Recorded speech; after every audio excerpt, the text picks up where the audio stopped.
ओम. Doctor Swanand Pund यांनी मुद्गल पुराणावर लिहिलेल्या कथारूप आणि विश्लेषणातील खंड 9 योगचरितम यातील अध्याय 8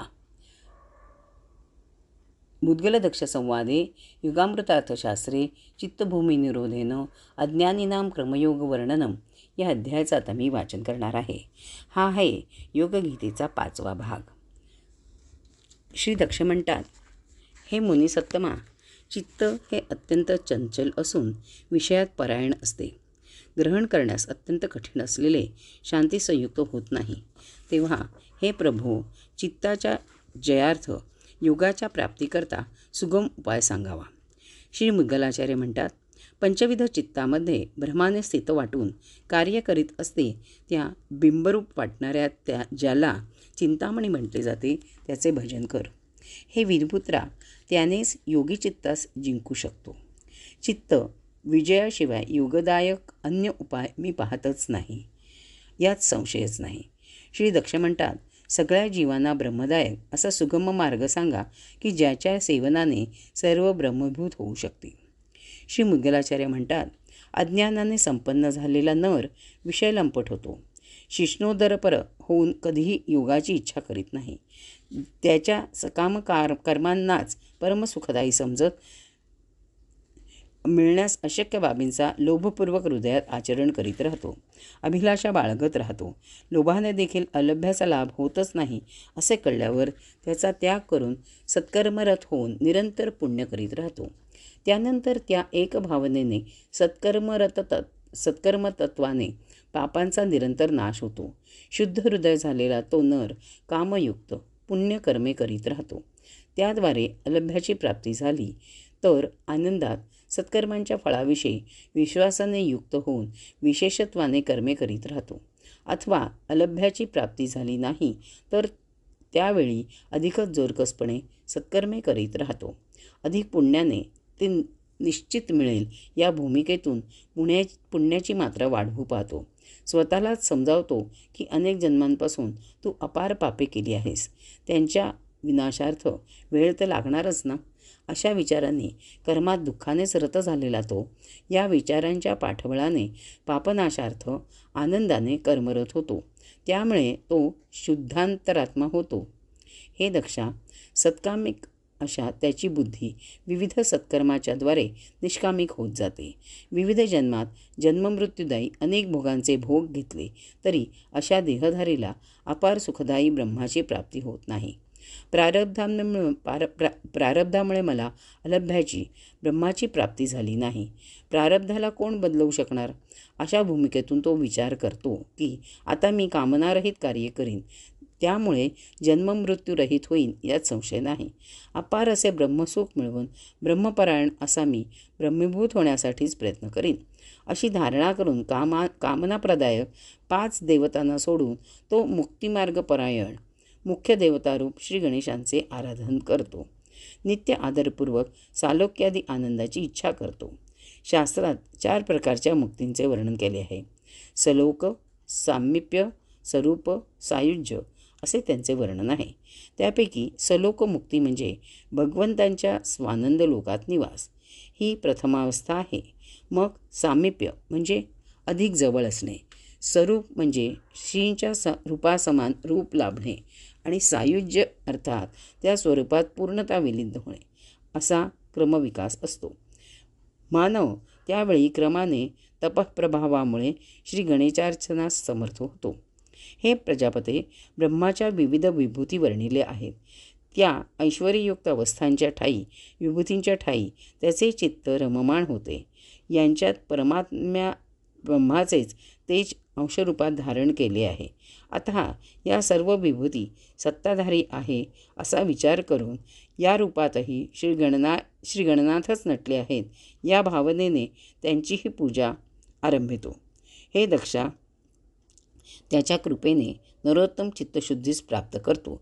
श्री गणेशांना सर्व पूज्यादी चिन्हांद्वारे जाणून विचाराने श्रेष्ठतम समजून घेऊन त्यात रत होतो. त्यांना स्वानंदनात जाणून त्यांच्या स्वानंदाच्या प्राप्तीकरता निष्काम भक्तीने श्री गणराज अर्चन करीत राहतो.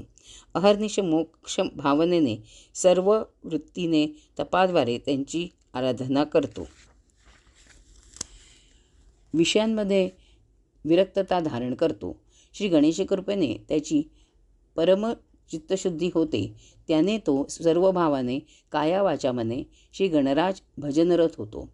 हे संपूर्ण चराचर विश्व त्याचेच स्वरूप जाणून सगळ्यांच्या हिताद्वारे तो द्विरदानन 2 दात असलेल्या गणनाथांना भजत असतो.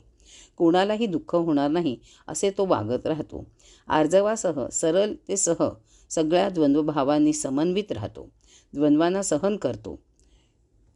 श्री गणेश विश्वरूप परायण असल्याने तो साधू कधी विशेषत्वाने पाने फुले देखील तोडत नाहीत.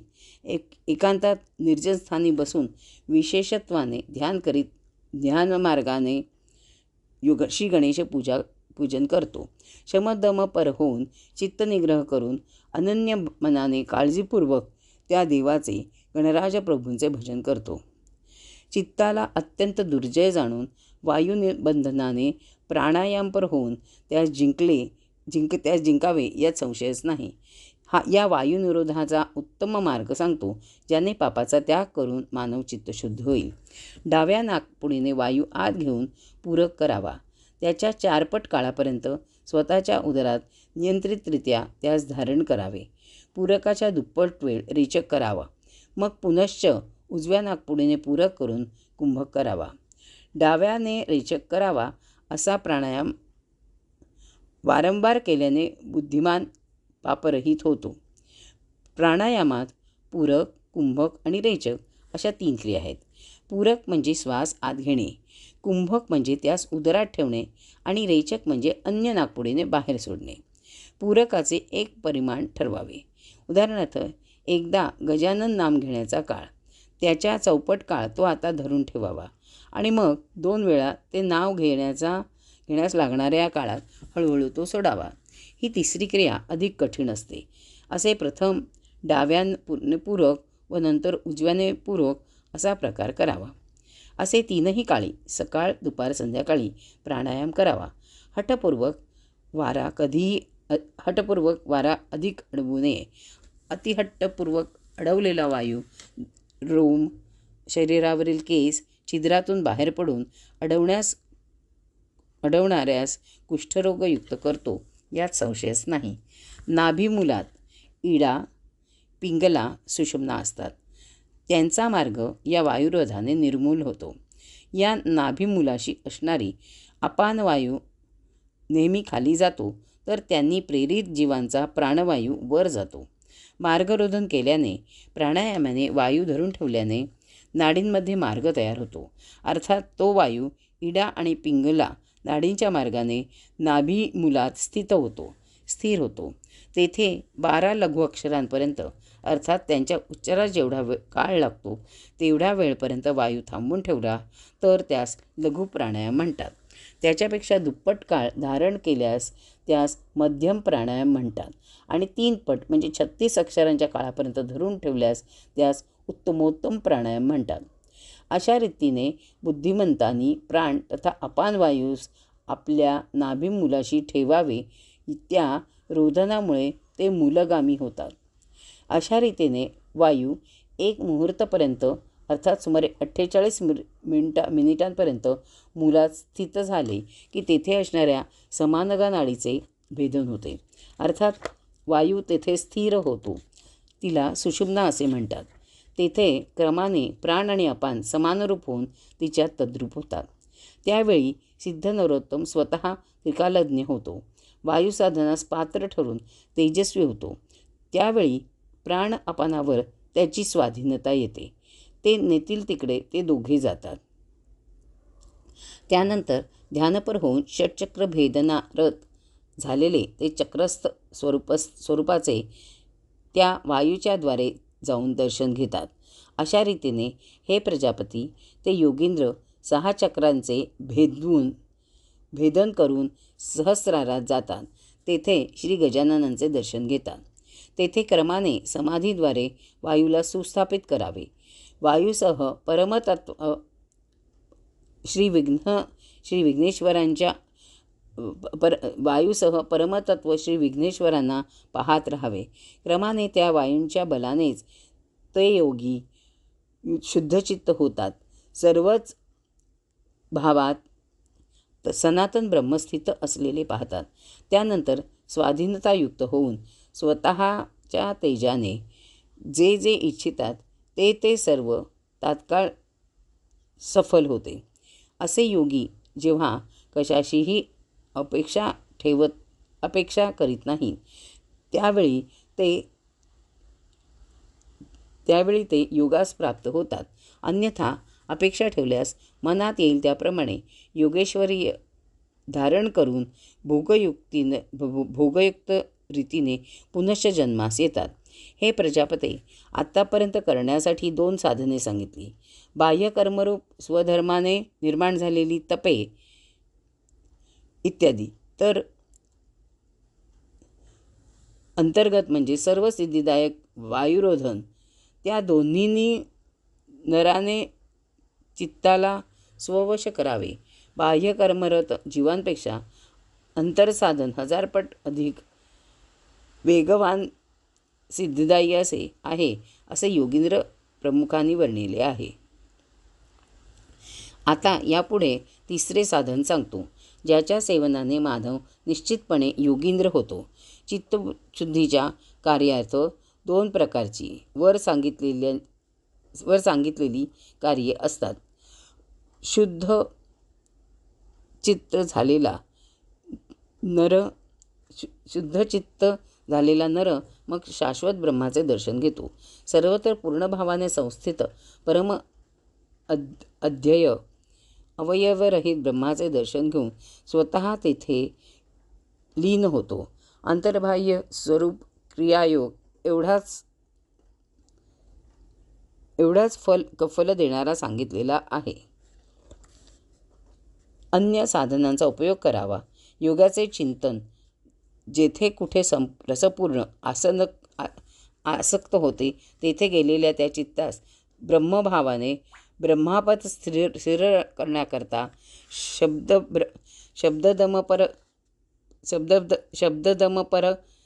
परयणरित्या जिंकावे. स्वधर्माचे आचरण करीत देहधारणा चालवावी. देहाचे शमन नियंत्रण केले जाते त्यास शम म्हणतात. विषयार्थ त्याचे मन जे संकल्प करते त्याची इच्छा न करता मन धरून त्या संकल्पापासून प्रवृत्त करून ब्रह्मपारायण करावे याला शम म्हणतात. त्याने चित्त सर्वभाव सोडून देऊन परमस्वाधीन होऊन ब्रह्मपर होते. हळूहळू महात्मा विषयांच्या पासून उपरती विरक्ती साधत योगमयी धृती अर्थात धैर्य तितिक्षा धारण करून तो मानव योगी होतो.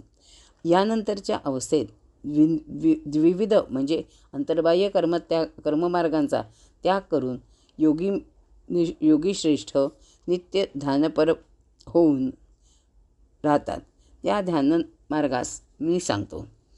मनोवाणीविहीन असे जे ब्रह्म असते तेथे विषयांमधील संकल्पांचा त्याग करून तिथे निरंतर ध्यानात रत व्हावे. चित्ताने विषयांचा जो संकल्प स्वरूप केला जाईल त्या प्रत्येकास योगात्पराने 16 योगप्रयत्न संकल्पाने करावे.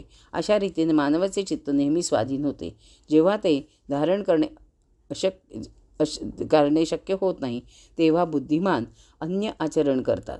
संकल्प याबाबतच नसेल तर वेगळी काहीतरी क्रिया करून मन तिकडे वळवतात. हा आहे व्यक्तिगत भाव. देहाच्या इंद्रियांना धरून ठेवून उगम जगात राहावे. कोणीतरी क्रिया न करता स्थाणूप्रमाणे अचल राहावे.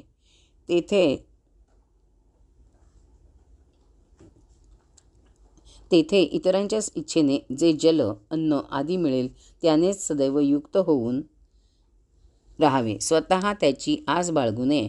कोणी आणून दिले तरच सेवन करावे. कोणी जर जलपानादी दिले नाही तर तसेच राहावे.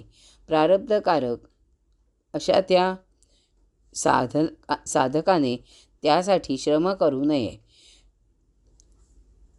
सर्प, विंचू, वाघ इत्यादींनी मी जरी पीडा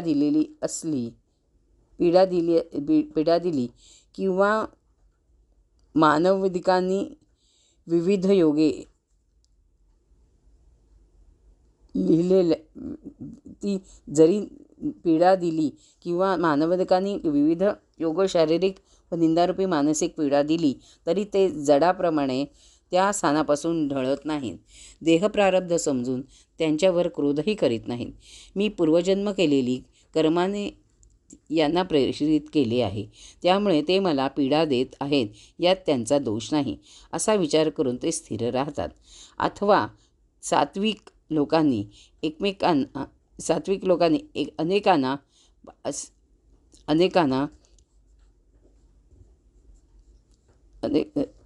अनेकांनी सर्वभावाने त्याची पूजा केली तरी ते कधी स्वस्थितीपासून हलत नाहीत.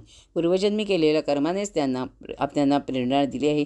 हे माझी पूजा करतात, यात याचा गुण नाही असाच विचार अंतरी असतो. मनात असा विचार करून त्यांच्या शुभाचाही कधी विचार करीत नाही.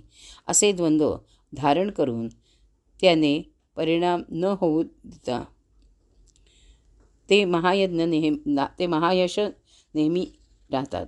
हे दक्षा, आता विधीने तेही लवकरच चित्तास जिंकलात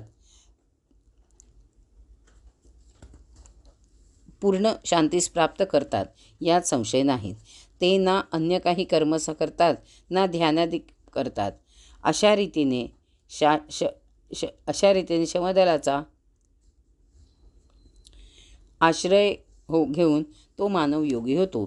तेथे नित्य ब्रह्माचाच विचार करावा. ते ब्रह्म माझ्या हृदयात स्थित आहे असे वेदादी ग्रंथात कसे म्हटले आहे याचे चिंतन करून अनुभवार्थ प्रयास करावा.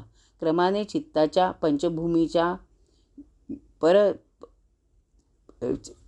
चित्तभूमीच्या पार जात त्या मानवाने राहावे.